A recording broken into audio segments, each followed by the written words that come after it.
سامعین، ہمارے ساتھ آج ہمارے مہمان کراچی سے ANP کے صوبے سندھ کے صدر شاہی سید موجود ہیں، اور آئیے ہم ان سے کچھ بات کرتے ہیں۔ سید صاحب، یہ فرمائیے، کیا آپ سمجھتے ہیں کہ طالبان سے مذاکرات کے وقت آپ کو فری ہینڈ دیا گیا تھا، اور کیا آپ کی پارٹی اس مذاکرات کا ڈائریکٹ حصہ تھی؟ کیونکہ جہاں تک طالبان کی بات ہے تو طالبان کے بات ہے تو میرے خیال پختونخوا صوبے میں ہوئے تھے، وہاں پر ہوئے تھے۔ جی جی۔ سندھ میں کسی نہ کوئی طالب ہے، نہ کسی طالب سے بات ہوئی ہے، اور وہاں پہ جو ہوگا وہ باقی کے مقاصدین کو معلوم ہوگا کہ کس نے بات کی، کہا کہ ہمارے پاس اس کی کوئی انفارمیشن نہیں ہے، ہماری جو بھی واسطہ ہے ہمارا صوبہ سندھ سے ہے۔ اچھا، آپ کا کہنا یہ ہے کہ یعنی وہاں کے بارے میں آپ کو نہیں پتا؟ نہیں، وہ تو وہاں کی تنظیم جو ہماری صوبائی تنظیم ہے وہاں پہ آپ خٹک صاحب، اچھا، اس کے لیے وہی ریسپانسبل، وہی اس کے جواب دیں کہ کس سے بات ہوئی، نہیں ہوئی، کس کے تھرو ہوئی، کہاں ہوئی، یہ وہی بتا سکیں گے۔ سید صاحب، یہ فرمائیے گا کہ کراچی شہر میں مستقل امن قائم کرنے کے لیے آپ کے نزدیک کیا اقدامات ضروری ہیں؟ ہاں، یہ سوال بڑا اچھا سوال ہے، اور یہ ہے اس وقت کی ضرورت اسی بات کا ہے۔ کراچی میں مستقل امن کے لیے سب سے پہلے ہم سب کو ایک دوسرے کی وجود کو تسلیم کرنا ہوگا۔ جی جی۔ یہاں پہ چاہے وہ اردو بولنے والے ہو، چاہے پشتو، پنجابی یا بلوچ یا سندھی، ہم سب نے ایک دوسرے کا حق تسلیم کرنا ہے۔ اردو اسپیکنگ کے جو لوگ ہیں، ان کے ابا جان نے قربانیاں دی ہے، وہ لوگ یہاں اس ملک میں آئے تھے، وہ اسلام کے توسط سے آئے تھے، اور یا وہاں پہ انہوں نے تھوڑی یا زیادہ، مگر میں بولتا ہوں کہ بہت بڑی قربانی انہوں نے دی، کہ انہوں نے ہندوستان میں اپنے قبرستان نہیں چھوڑی، اپنے ابا جان کی قبریں چھوڑ کر کے ادھر آئے تھے۔ تو یہ ان کا حق ہے کہ ان کے ساتھ بھی برابری کا سلوک کیا جائے، بھائیوں کی طرح برابری کا سلوک ہو، کوئی بڑا کوئی چھوٹا نہ ہو، کوئی معتبر کوئی کمزور نہ ہو، سب بھائیوں کی طرح رہے۔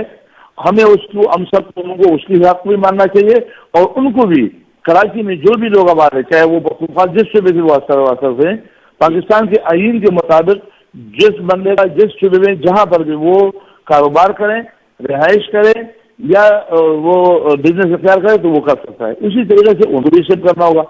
اگر ہم سب نے حقیقت نامہ فیصلے کیے تو کراچی میں امن آ سکتا ہے، اور پھر بھی یہ وہی شہر ہے جو روشنیوں کا شہر تھا۔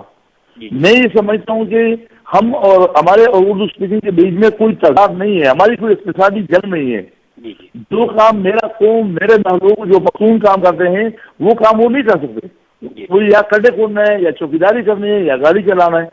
اسی طرح سے جو ان کے لوگوں کے مفادات جو کام ہے، وہ ڈاکٹر ہے، کلرک ہے، بابو ہے، وہ لوگ کام ہمارے لوگ نہیں کر سکتے۔ آج بھی ہمیں محمد بھائی فون کرتے کہ شاہی بھائی مجھے کوئی اچھا سا چوکیدار دے دو، تو لہٰذا آج بھی ہماری قوم کے پاس اگر ایسٹ ہے تو اعتماد ہے، ٹرسٹ ہے، محنت ہے۔ یہ جو ہماری ایمانداری تھی، جو ہمارے ابا باجدہ یعنی خان کا زبان ہوتا تھا، یہی چیزیں تھی جو ہمارے ایسٹ تھے۔ ہم یہ چاہ رہے کہ خدا را ہمیں پختونوں سے لیے پھر کروں کہ وہ اپنے ایسٹ کو خراب نہ کریں، اپنے وفاداری میں، اپنی محنت میں، اپنی مشقت میں کوئی کمی نہ لائے، مزدوری میں، محنت میں کوئی شرم نہیں ہے، وہ اپنا کام کرے محبت سے اور بھائی چارے سے۔ اردو اسپیکر سے ہم یہی اپیل کریں گے کہ وہ عزت سے، خان صاحب دروازہ کھولو، خان صاحب کھڑا کھو دو، خان صاحب گاڑی چلا لو۔ یہ عطا کنیز بات ہے، نسوار والا، اخروٹ والا، جاہل، یہ اس چیز لہجوں سے جنگ بڑھتا ہے، نفرتیں بڑھتی ہے، اور پھر وہی مسائل ہوتے ہیں۔ میرے نزدیک یہ کہ ہمیں ایک دوسرے کے وجود کو تسلیم کرنا ہے اور بھائیوں کی طرح رہنا ہے، اگر ہم سب پاکستان کے خلاف آئے۔ Very good. سید صاحب، یہ فرمائیے گا کہ آپ سمجھتے ہیں کہ کشمیر اور فلسطین کے مسائل حل کیے بغیر دہشت گردی پر قابو پایا جا سکتا ہے؟ اگر نہیں تو یہ بات آپ نے کبھی امریکن سفیر کو سمجھانے کی کوشش کی ہے؟ چونکہ سفارت خانے سے بھی پارٹیوں کا رابطہ اکثر اوقات ہوتا ہے، اور وہ بھی آپ لوگوں سے کانٹیکٹ کرتے رہے ہیں، یہ تمام خبریں اخبارات کے ذریعے ہمیں بھی ملتی ہیں، دنیا کو ملتی ہیں، تو کیا کبھی ایسی کوشش کی ہے آپ لوگوں نے؟ ہماری پارٹی کی پالیسی روز پہلے ڈے فرسٹ یہ ہے کہ ٹیبل ٹاک کی مسئلوں کا حل ہے۔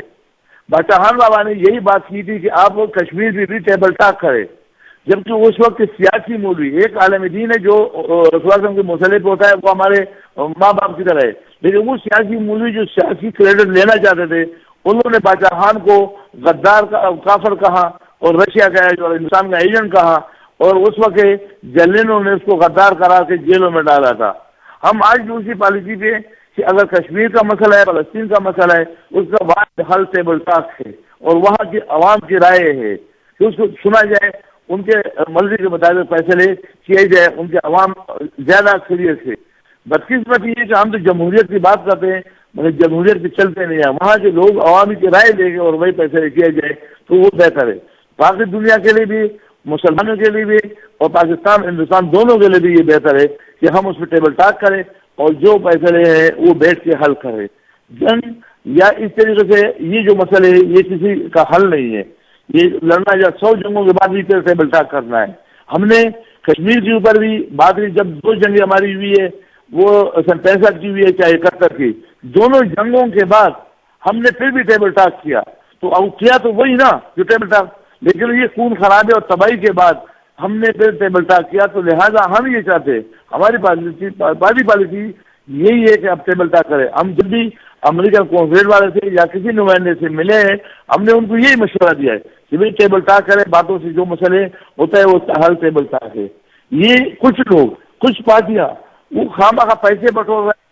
اچھا، میں یہی بتاؤں کہ دیکھو ابھی جیسے ہم لوگ کشمیر ڈے پہ لاکھوں کروڑ روپے ضائع کرتے ہیں اور ہر سال لڑے، 2 جنگیں بھی لڑی، ہر وقت کیا انجام یہ کہ ٹیبل ٹاک ہے۔ ہماری پارٹی پالیسی ٹیبل ٹاک کی ہے۔